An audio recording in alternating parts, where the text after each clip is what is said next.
Hey, what's up, Triple P Nation? This week's episode is brought to you by Triple P Life Nutrition, helping you optimize your health and performance. Welcome to the Age of Awakening. Please identify yourself. Enter.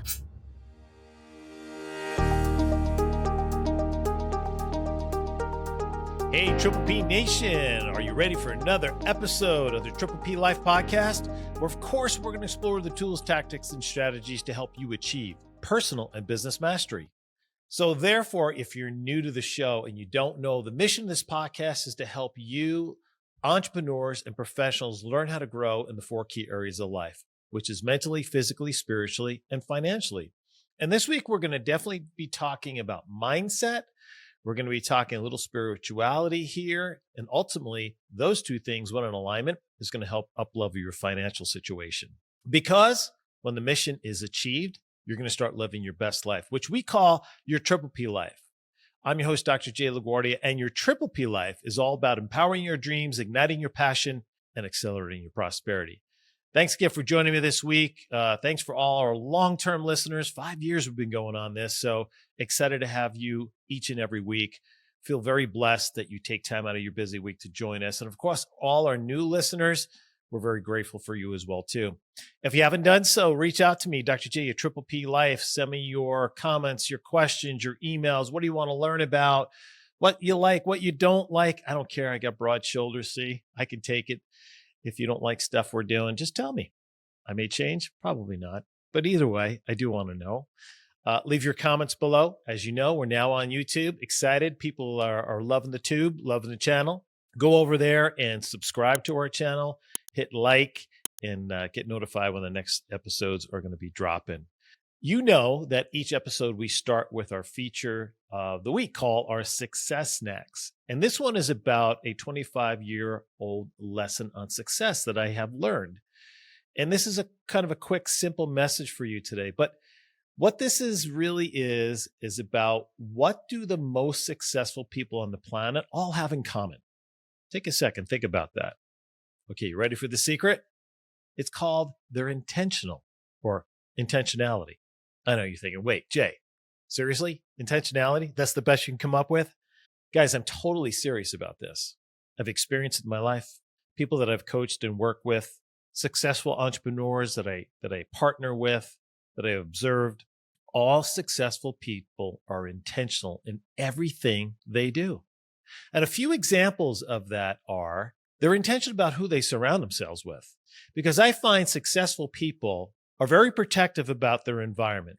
They really insulate themselves from negative, toxic individuals who can bring them down, who can challenge them in a sense, which, by the way, being challenged is good, but a sense in which they try to undermine their dreams, tell them that they're foolish or foolhardily.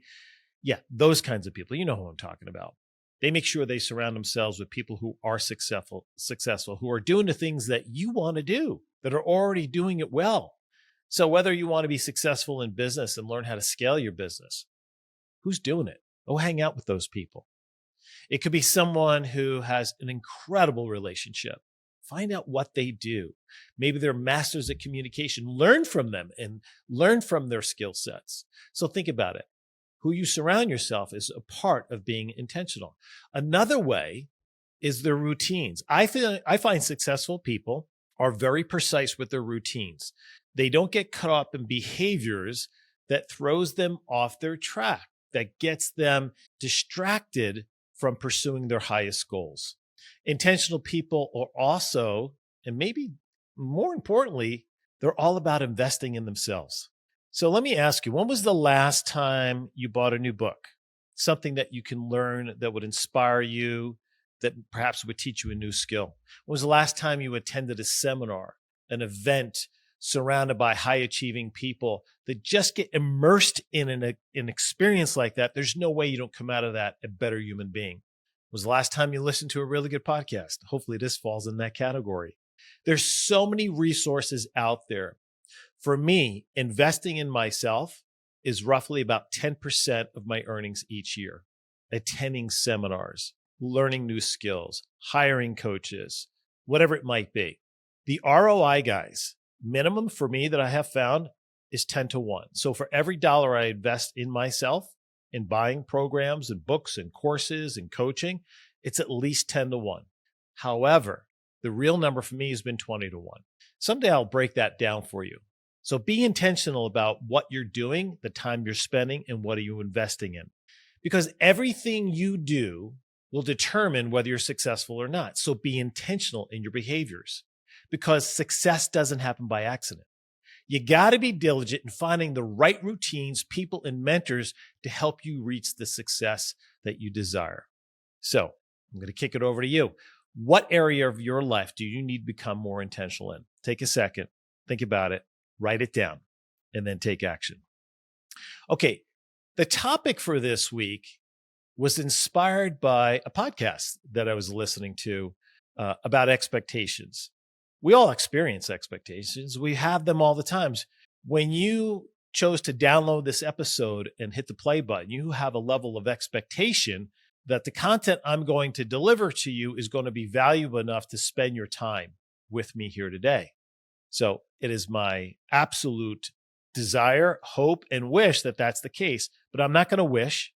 What I'm going to do is I'm going to deliver it. And I'm confident that the material you're going to hear today is going to impact you in a positive way. And because of my confidence, I want you to be confident that your expectation is going to be met. But what if it's not? You see, expectations have been called the killer of joy and the thief of peace. Think about it. Think about when you were a young kid and it's Christmas time and you've got this image in your mind of what Christmas is going to be like. I mean, there's been a million movies written about what Christmas is and how people are disappointed and what the true spirit and meaning is. We all love those holiday movies. But think about it. Maybe you had a vision of a specific gift that you wanted. You told Santa or mom and dad that you wanted this specific gift. And Christmas morning comes and you can't wait to get in there and start ripping open those gifts and find that one thing that was going to make your Christmas the best one ever. And you get through all the packages and it's not there. And you're thinking to yourself, oh my gosh, why didn't I get my gift? Why didn't I get the one that I wanted the most? What did I do? How did I disappoint Santa? Why were mom and dad, were they not listening? And we don't even consider all the other beautiful things that are underneath the tree and the blessings and the gratitude of being able to have the life that we do and share in this unique experience. We get stuck on the one that we thought we were going to get and we didn't, and it disappoints us and it ruins the rest of our day. And we take an attitude. And you could apply that to 1,000 different experiences in your life. We all have them. Now, so I was thinking, are expectations a good thing or are they a bad thing? Because if they're the killers of joy and the thief of peace, they must be bad. Well, not necessarily. And that's what I want to talk about here today. But before I do, I want you to think back previous in your own life, something that you were pursuing. You had your hopes set on. You know, another example I was thinking of too was you work for a company and you've done everything to prepare yourself, to grow yourself, to build skill sets, and you're just crushing it in your job. And a new position comes up and your boss tells you, apply for this position. I think you're the perfect person for it. You've prepared yourself. You're ready for it. You're ready for the growth. You're ready for the new opportunity. And of course, all the benefits and financial resources that come with it. And you're excited and you apply for the job. You go into the interview and you crush it. And you think to yourself, I'm going to get this. I'm going to take the next step in my journey of success in this company. And lo and behold, 2 days later, you come to find out that someone else outside the company got the job besides you. And you're devastated. You're devastated. We all go through those and it destroys us. And I'm going to share with you why it does, how to deal with it, and how to shift that into something positive. Now, expectations also have positive aspects. Expectations can serve as motivators by setting standards and goals for each of us to strive towards. So they're not all bad. Expectations provide a sense of direction and purpose that drives us to work harder to achieve a desired outcome. So in that respect, expectations are really important. Now, another way expectations are important is it can push us to improve ourselves and to challenge ourselves. When we set high expectations, we may be more likely to invest time and effort for self-improvement, skill development, and personal growth. So that's another positive aspect of expectation. And one additional one is expectations can hold each of us accountable for our actions and behaviors. When we have clear expectations and we place them upon ourselves, we may feel that we have a greater sense of responsibility to meet those expectations and challenges for ourselves and those around us, which increases our productivity and reliability and builds our self-confidence. So that's the positive side. But there's also the downside. And the thing is about expectations that we can either accept the reality of positive or negative, or we can avoid the reality. In other words, we get the opposite of what we anticipated. Expectations can give us a sense of control, even though, guys, really, the reality is control is an illusion. In fact, for me as a type A driver personality, I used to try to control everything and everyone in my surroundings. And the more I tried, the more unmet expectations I experienced. The harder I tried to control, the more out of control I was. And my life seemed to be in a constant state of chaos. Have you experienced this? I'm sure you have, especially if you're an assertive driver personality like me. If you are, right, how did that make you feel?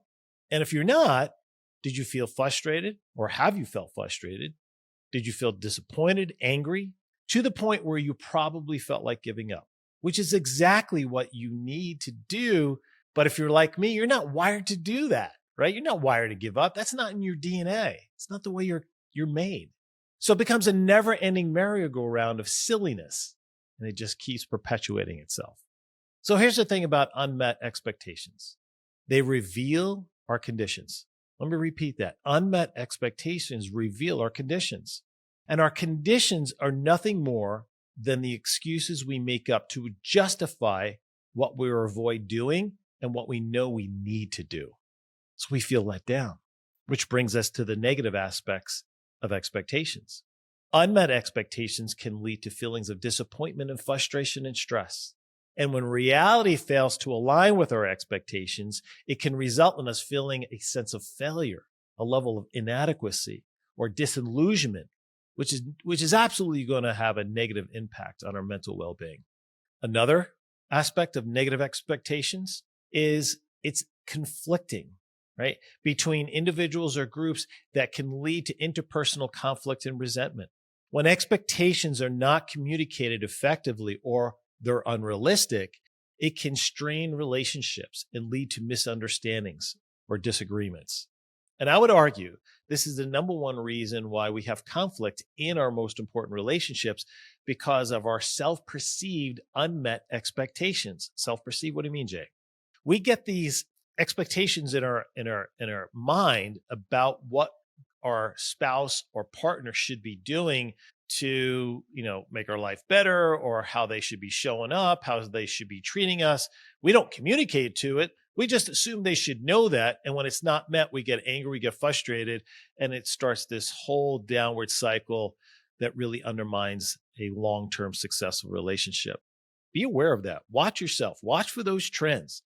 So if you're going to, you've got to at least give your partner an opportunity to know what your expectations are, so they can decide whether they want to meet them or not, or you can figure out collectively what's an appropriate expectation.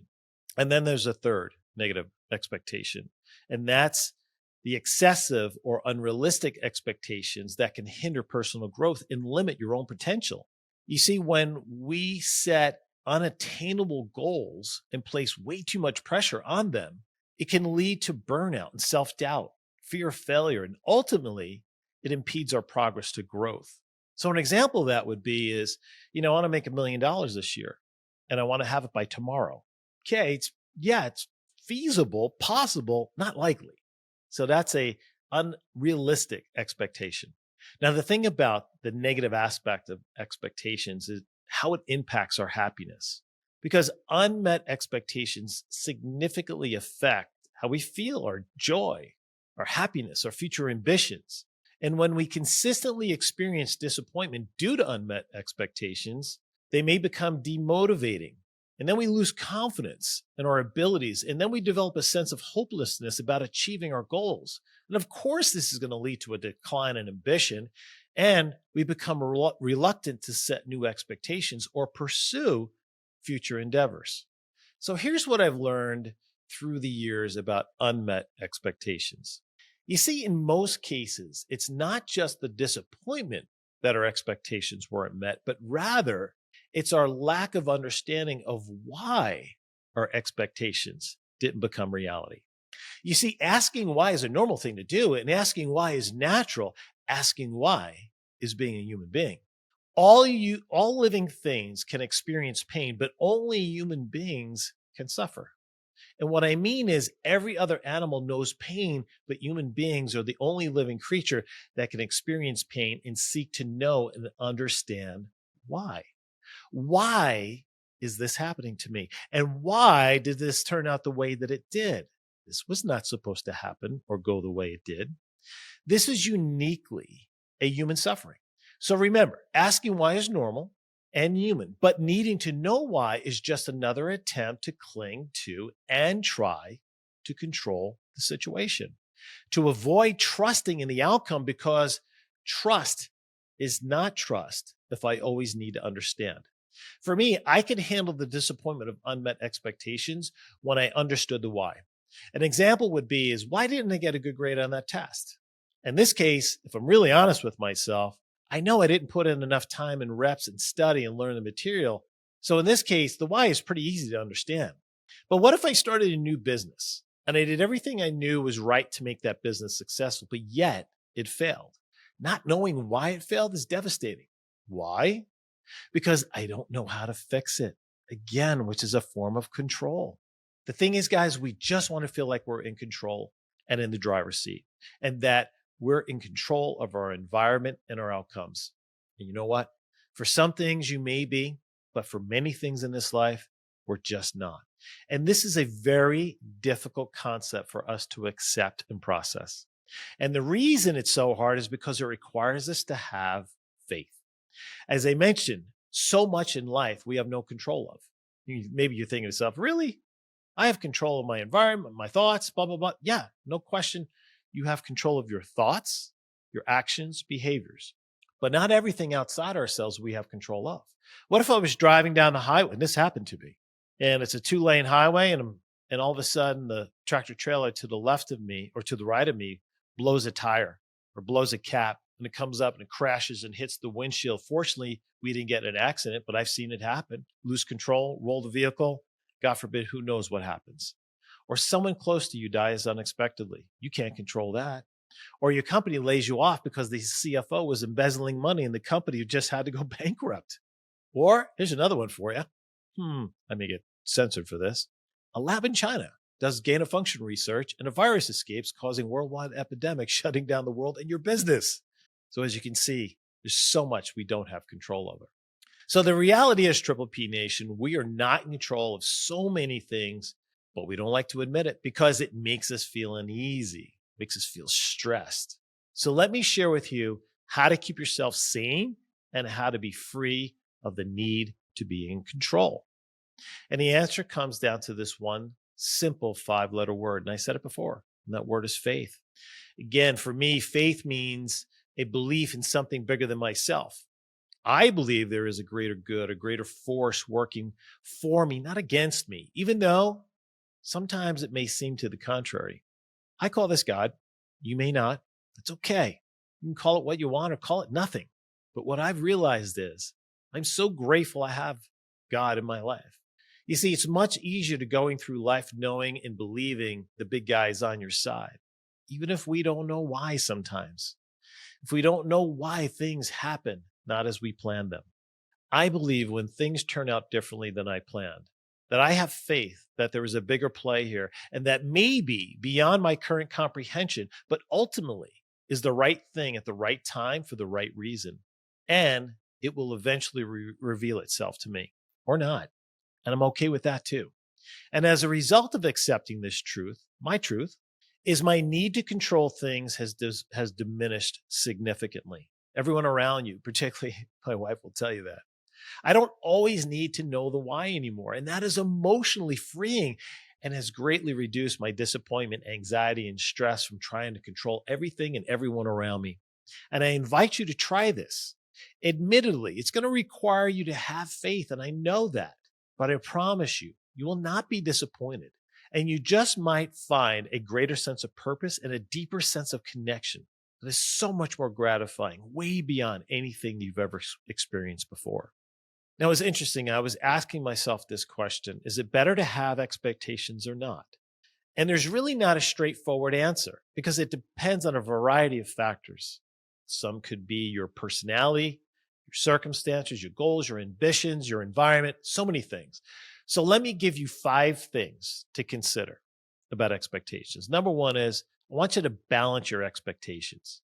You see, it's often beneficial for individuals to have balanced expectations, to set realistic, achievable expectations that can provide motivation and direction and accountability without setting yourself up for constant disappointment or stress. You see, it's essential to strike a balance between setting goals that are challenging and ones that stretch your abilities while remaining attainable. Now, the second thing I want you to consider is a flexible mindset. So instead of rigidity adhering to specific expectations, cultivate a flexible mindset. This will involve being open to adjusting your expectations based on the changing environment, circumstances, and then learning from those setbacks and adapting your goals as need be. You see, flexibility allows you to navigate challenges more effectively and to maintain a sense of resiliency and optimism. Number 3 is focus on process over outcomes. Emphasizing the process rather than fixating solely on the outcome can help mitigate the negative effects of unmet expectations. By focusing on continuous improvement, learning, and growth, you can derive satisfaction from the journey itself, and regardless of whether you achieve your desired outcome or not. This is really when you're in the sweet spot. This is when I believe you have reached a high level of emotional intelligence, because your ability to adapt and change to your environment and not allow it to emotionally take you down shows a level of maturity in life, in business, and professionalism that's going to serve you in such a powerful way. Number 4 is mindful expectations. Practicing mindfulness is going to help you manage those expectations more effectively. Mindfulness involves being present in the moment while acknowledging your thoughts and emotions without judgment and cultivating acceptance and gratitude. By practicing mindfulness, you're going to develop a greater sense of awareness and resiliency, like I mentioned previously, and also the emotional well-being, which is going to buffer against the adverse effects of unmet expectations. And the 5th one is personal values and priorities. You see, it's essential for you to align your expectations with your values. You know, I talk about values all the time and how critical it is to your level of success. By the way, I talked about the 25-year success strategy earlier on. This is one of them, right? Intentional people have written values, core values, that allow them to make decisions that align with those values and your priorities, because that's what's going to help you to determine your long-term aspirations. By clarifying what really matters to you and focusing on those goals that are meaningful and fulfilling, you're going to be able to establish a sense of purpose and direction that's going to transcend external expectations or any pressures you may experience from outside. Okay, guys, to wrap this up, whether it's best for you or not to have expectation really depends on how those expectations are managed, how you communicate them, how you integrate them into your life. When you approach your expectations thoughtfully and balanced with a level of flexibility and mindfulness, and then an alignment with your personal values and values, your expectations can serve as a valuable motivator that's going to guide you for growth and fulfillment. So are expectations positive or negative? You get to decide. I gave you 5 steps how to work through it. I talked to you. The thing that affects us the most is what screws us up the most is not knowing why and the need to stay in control. And sometimes the answers are never apparent. And that's when we have to have faith. So think about this moving forward, because you're all ambitious people, or you wouldn't be listening to this podcast, because this podcast is for people who want to grow personally, mentally, physically, spiritually, financially. And because of that, I'm just absolutely thrilled and excited each and every week I get to be behind this mic talking with you. And I honor, love, and cherish each and every one of you because that's what you want. And I'm here just to be a resource and a tool to help you achieve that. So listen, have an incredible week. And as I always say, you be you. Just be the best you. And I promise you, you will always empower your dreams, ignite your passion, and accelerate your prosperity. Triple P Nation, until next time, be well.